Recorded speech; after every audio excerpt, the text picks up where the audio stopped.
Opposers of the ban include many content creators and small business owners who use TikTok as their primary source of income and exposure, of course. And now many influencers are speaking out in hopes lawmakers hear their frustrations. Here to discuss more are TikTok influencers and small business owners, Laurette Kadra and Trisha Marrow-Quinn. Good morning, ladies. Thank you both for joining us this morning to talk about this. Talk to us about the work that you do on this platform.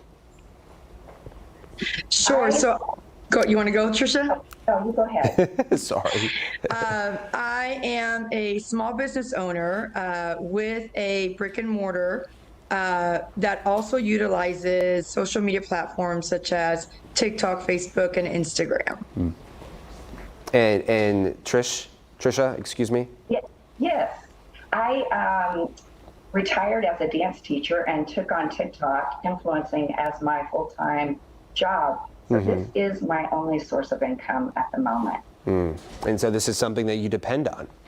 Absolutely. I've started another business off of being a TikTok influencer, which is a podcast, Revelry Podcast, and that is just starting up, but it's a spinoff of what I do on TikTok.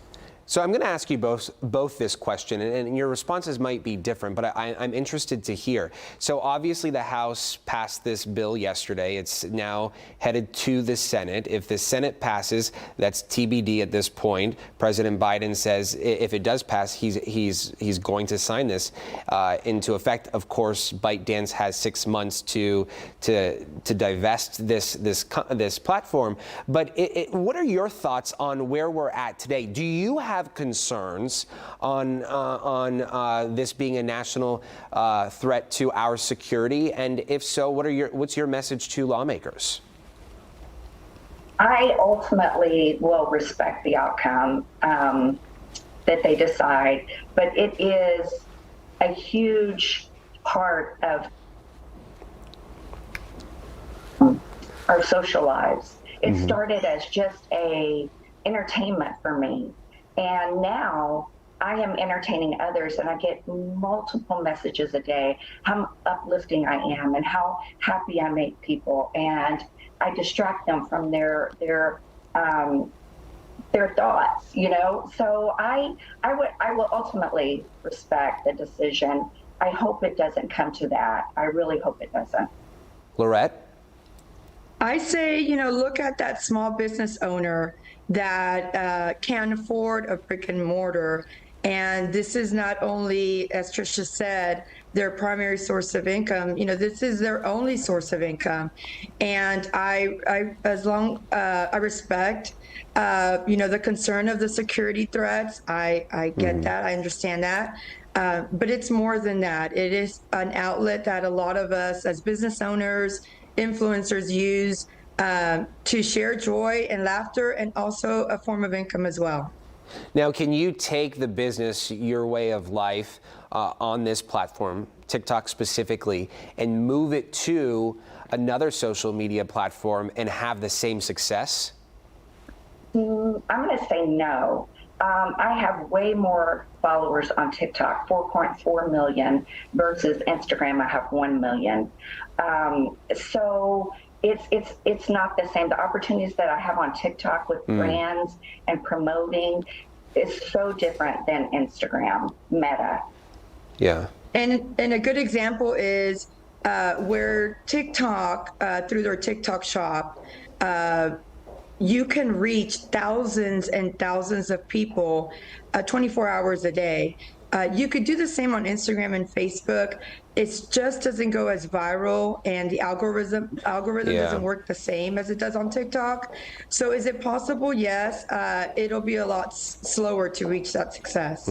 That's right. And to add on to that, I can't speak for Meta platforms, but TikTok alone has 170 million users per day. So it's high traffic. Right. You just can't get the reach on other platforms that you can on TikTok. There's just more people there. Yeah. Do you think for folks who are really truly concerned, maybe even as you said, dependent on this platform.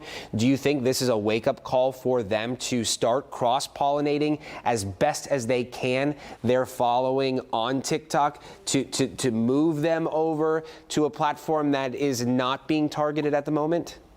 Absolutely. And I know most of my friends who are influencers have already begun doing that. Like it's been in the works, because this isn't the first year we've heard about a shutdown. I've been hearing it since 2021, right? Yeah. It's never felt this real, but it's always been a rumor. So we have been preparing. Absolutely.